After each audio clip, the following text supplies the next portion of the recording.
મિર્ચી morning. એવું તો શું છે જે તમારાથી છૂટતું જ નથી? એવું તો શું છે જે આજકાલ કોઈનાથી એ છૂટતું જ નથી? મોબાઈલ. બધાની મુઠ્ઠીમાં મોબાઈલ એવો સેટ થઈ ગયો છે કે એના વગર ચાલતું જ નથી. મોલમાં ફરવા ગયા હો તોય કોન્સ્ટન્ટલી મોબાઈલ તો ચાલુ જ હોય.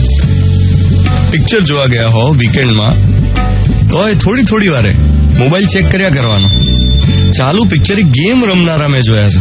અને એવું નહીં કે પિક્ચર ખરાબ હોય, પિક્ચર તો બધું સારું જ હોય, પણ ગેમનું એડિક્શન એવું જબરદસ્ત હોય કે ચાલુ પિક્ચરે દર થોડી વારે રમી લે. મિનિમમ દિવસમાં 50 વાર મોબાઈલ ચેક કરીએ છે. જ્યાં જરૂર ના હોય ત્યાં પણ મોબાઈલ લઈને જઈએ. કેમ? તો કે ફોન આવે તો મિસ ના થવો જોઈએ. અરે 1-2 કોલ મિસ થઈ જાય તો શું દુનિયા ઉપરથી નીચે પડી જવાની છે? સારું, ચલો એ જવા દો. જેનું આટલું ઇમ્પોર્ટન્સ છે એ મોબાઈલના બધા ફીચર્સ આપણે વાપરીએ છીએ ખરા? બધા ફીચર્સ વાપરીએ છીએ? એકચ્યુઅલી ખબર પણ છે અડધા ફીચર્સ એમનો યુઝ શું છે? ના. ખરીદીએ છીએ જ્યારે મોબાઈલ મોંઘો ત્યારે એની યુઝર્સ ગાઈડ, યુઝર્સ મેન્યુઅલ એ આવતી હોય છે, પણ એ વાંચવાની તસદી નથી લેતા. સ્માર્ટફોન હોય પણ એને વાપરવો કેવી રીતે એની સ્માર્ટનેસ ના હોય આપણામાં. ઘરમાં ઓટીજી હોય ને તો પણ એનો પૂરો વપરાશ ના થતો હોય. ટીવીમાં 500 ચેનલ્સ આવતી હોય પણ કામની કેટલી? લાઈફનું પણ આવું જ છે દોસ્ત.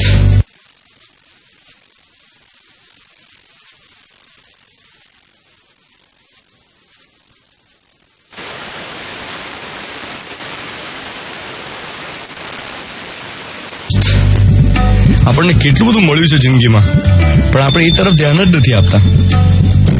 લાઈફ છે ને આ પેલી 10 ગિયર વાળી સાયકલ છે. આપણે પહેલા 3-4 ગિયર જ વાપરીએ છીએ, બાકીના ગિયર કેવી રીતે વપરાય ખબર જ નથી. We do not utilise the time that we have got to do many things in life.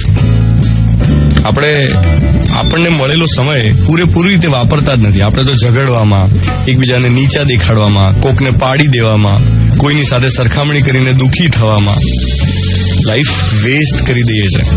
લાઈફનો full potential use જ નથી કરતા. એટલે જો લાઈફ સ્માર્ટફોન હોય તો એના ફીચર્સ વાપરી જાણીએ, અને લાઈફ જો 10 ગિયરની સાયકલ હોય તો 10મા ગિયરમાં પણ ચલાવી જાણીએ. 7:12 થઈ રહી છે. મિર્ચી 98.3